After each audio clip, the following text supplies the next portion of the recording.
আপনাদের সকলকে আমার চ্যানেলে স্বাগত জানাই। আমি সাহেরা নামাজ। আজ আপনাদের আমি মালাবার স্পিনাচ বা পুঁই শাক রেসিপিটি করে দেখাবো। আমারই জানলায় কতগুলো পুঁই শাক গাছ বসিয়েছিলাম। পুঁই শাকের ফুল পেকে গেলে যে মিচড়ি হয়ে যায়, সেই ফেলে দিতে গাছগুলো কিন্তু হয়েছে খুবই বড় বড় হয়েছে গাছগুলো, এবং তাতে ফুলও ধরে গেছে। তাই ফুলগুলো পেকে দানা হয়ে যাওয়ার আগেই রান্না করে নেব। আপনাদের যাদের নিজস্ব বাগান আছে, ছাদ বাগান হোক বা আমার মতো এই সামান্য উইন্ডো বাগান আছে, তারা নিশ্চয়ই জানেন যে বাজারের যে এইসব শাকসবজি তার থেকে কিন্তু বাড়িতে এই যে সামান্য হলেও এর যে স্বাদ, এর যে গুণ, এটা কিন্তু বাজারের জিনিসে পাওয়া যায় না। খুব ভালো করে ধুয়ে নিয়েছি, কেন জানলায় হয়েছিল তো অনেক দিনের ধুলো লেগেছিল। ভালো করে পরিষ্কার করে নিয়েছি, দেখেন সবুজ হয়ে রয়েছে। এবারে তার থেকে পাতাগুলো আলাদা করে নেব। বেশ অনেকটাই কিন্তু ফুল হয়েছে, এবং পাতার যে লালচে লালচে দাগগুলো আছে সেগুলো কিন্তু কেটে কেটে ফেলে দেব। পাতাগুলো প্রথমে আলাদা করে কুচি কুচি করে কেটে নেব। তারপরে মিচড়িগুলো কেটে ডান্ডিগুলো খুব ভালো করে পরিষ্কার করে ছিলে তারপরে কেটে নেব।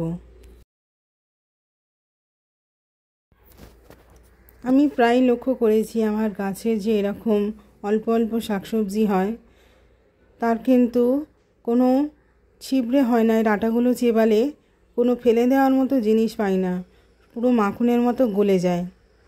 তাই আমি সবসময় চেষ্টা করি সামান্য হলেও গাছটা যেন আমি লাগাতে পারি। এখন তো সব ফ্ল্যাট সিস্টেমের বাড়ি, গাছ লাগানোর খুব ইচ্ছা হলেও কিন্তু গাছ লাগানোর উপায় নেই, জায়গার বড়ই অভাব। তাই আপনাদের যাদের জায়গা আছে তারা কিন্তু অবশ্যই গাছ লাগাবেন। এইভাবে সব ছিলে ভালো করে পরিষ্কার করে নেব। এবার একটি কড়াইতে তেল দিয়ে একটা বড় সাইজের আলু পিস পিস করে কেটে নিয়ে ফ্রাই করে নেব। তাতে দিয়ে দেবো সামান্য নুন। দেখুন হালকা লালচে কালার চলে এলে কিন্তু আলুগুলো তুলে নেব। এবার এতে কিছু পরিমাণ কুমড়ো ভেজে তুলে নেব। পুঁই শাক কিন্তু আমরা কুমড়ো ছাড়া রান্না করি না, কুমড়ো দিয়ে পুঁই শাক কিন্তু দারুণ লাগে, যে কারণে পুঁই শাকের রেসিপি কিন্তু অল্প মিষ্টি মিষ্টি হয়। এবারে কুমড়োতেও দিয়ে দেবো অল্প পরিমাণ হলুদ ও নুন দিয়ে কিন্তু লালচে করে ভেজে নেব। প্লিজ বন্ধুরা, যারা আমার রেসিপিটি দেখছেন আমার চ্যানেলকে লাইক, শেয়ার এবং সাবস্ক্রাইব করে দিন, এবং অবশ্যই কমেন্ট করে জানান রেসিপিটি কেমন হয়েছে।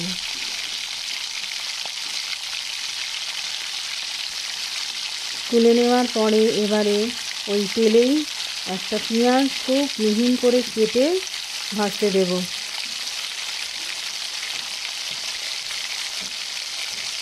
এইভাবে হালকা ভাজা হয়ে গেলে তাতে কিছু কাঁচা লঙ্কা কুচি ও রসুন কুচি দিয়ে পুঁই শাকগুলো ওপর থেকে দিয়ে দেব। দিয়ে নাড়তে থাকবো। এই পুঁই শাক কিন্তু খুব তাড়াতাড়ি গলে যায়। সামান্য জল দিয়ে অল্প নুন দেবো, আর দেবো হলুদ গুঁড়ো 1 চা চামচ, লঙ্কা গুঁড়ো 1 চা চামচ, জিরে 1/2 চা চামচ।